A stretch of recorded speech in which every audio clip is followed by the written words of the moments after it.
Hello guys! Marsha here! Welcome to Marsha channel. Gagawa ko ngayon ng Bicol Express. Please like and subscribe sa aking channel and hit the notification bell all para updated kayo sa aking susunod na mga video. Let's go guys! Luto na tayo ng Bicol Express!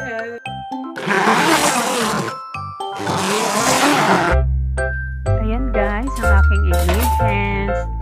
Siling haba, yung pansigang, pwede na yan. Hindi naman ganong maanghang, may kaya lang ng sa bibig. 5 piraso ang aking nilagay, isang sibuyas, at mga 6 na piraso na butil na bawang at saka luya. Yan, hiniwa ko muna ang mga ipanggigisa.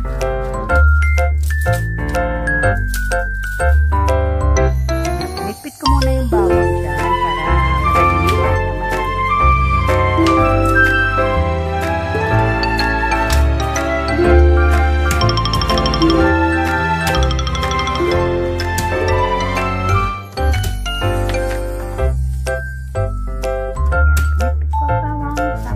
Hiwain pa. Kapatid ang bawang.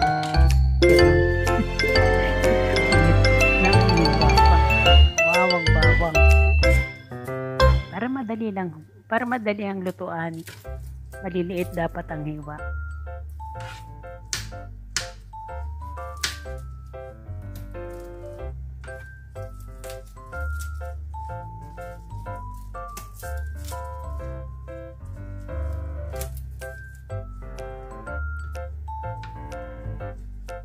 Maliliit din ang hiwa ko ng luya para hindi siya sanggabal pag kinain. Pag yun naluto na siya.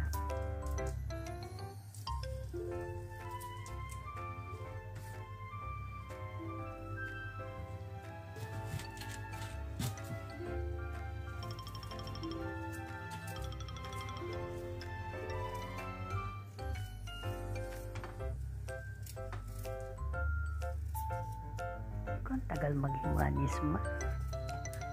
Yan, Smurf. Tagal maghiwa.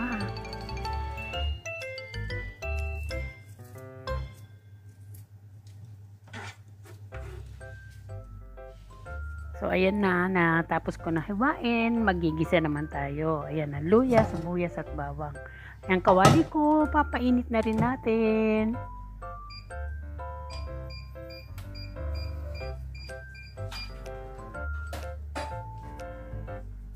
Lagyan lang natin ng yan, lalagay ko na yung mantika. Mga konti lang naman. Isa't kalahating lang siguro yan, kutsarita.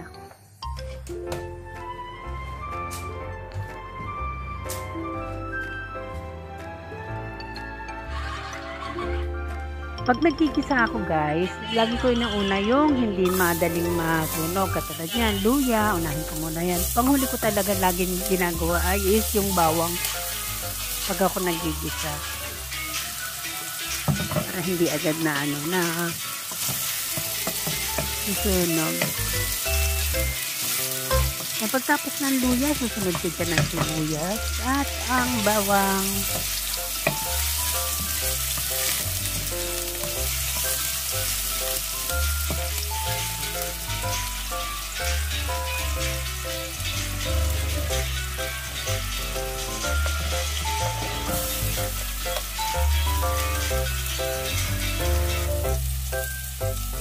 Lagyan na natin ang sibuyas.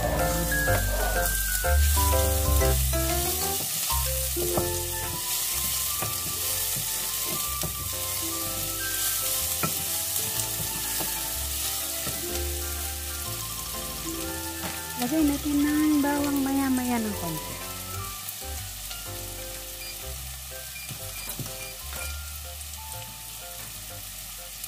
Ayan, lagyan na natin ng bawang. Gisa-gisa-gisa.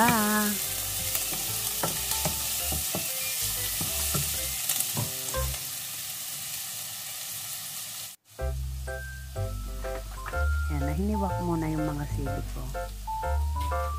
Hiniwa ko. Hindi naman kaliitan, tama lang din. Tsaka yan ang aking chicken, breast chicken.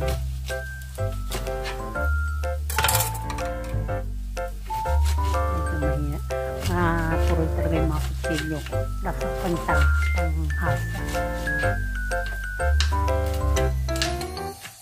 Pero okay lang yan. Makakaraos din naman sa paghihiwa.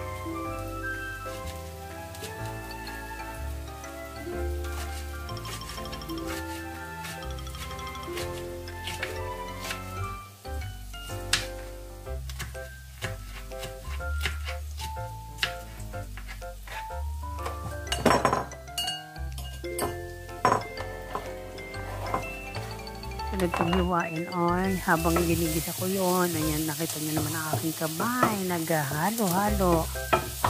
Hiwain ko naman ang chicken breast.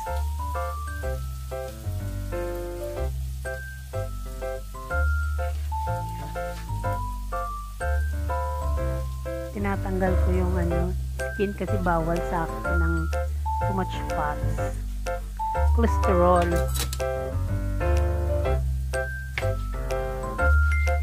Tamang hiwa lang din yung strips ba siya.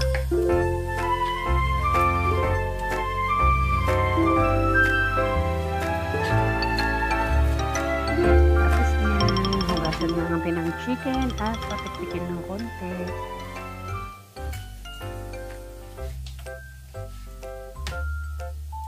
Ayan na. So ayan, nagisa ko na, nilagay ko na pala yung manok. Lagay na natin ang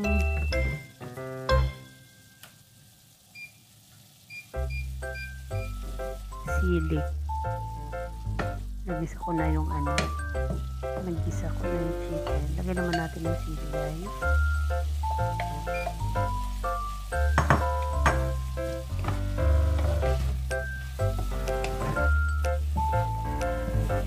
Yan, halo-haloin lang para hindi masunog.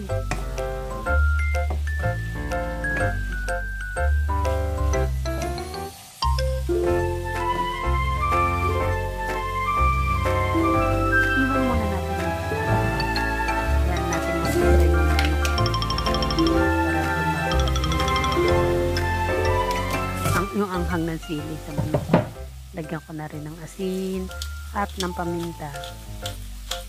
Asin paminta lang naman ako lagi. Wala akong nilalagay na magic syrup or nor cube. Okay na ako sa asin at paminta. Yan, haluin lang. Hayaan ng konti hanggang mag-ano na yung water ng manok.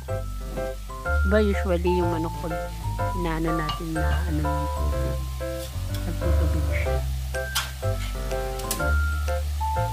Tuyo na siya, guys. Lagay na natin ang kakang gata.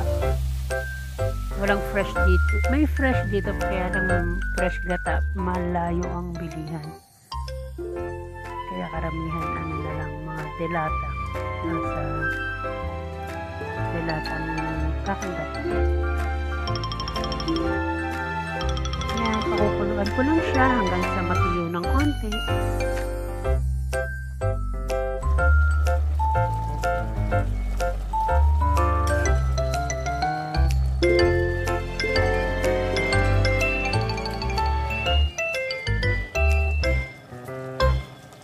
Yan, hinayaan ko lang siyang kumulo ng kumulo. Pag medyo konti na lang siya, yung medyo nagmamanti-mantika ng konti or basta konti na lang yung sabaw, okay na sa akin yun. Ready to eat na ako. Ayan, diba? Naano na ng konti yung sabaw. Kumonti-konti na siya.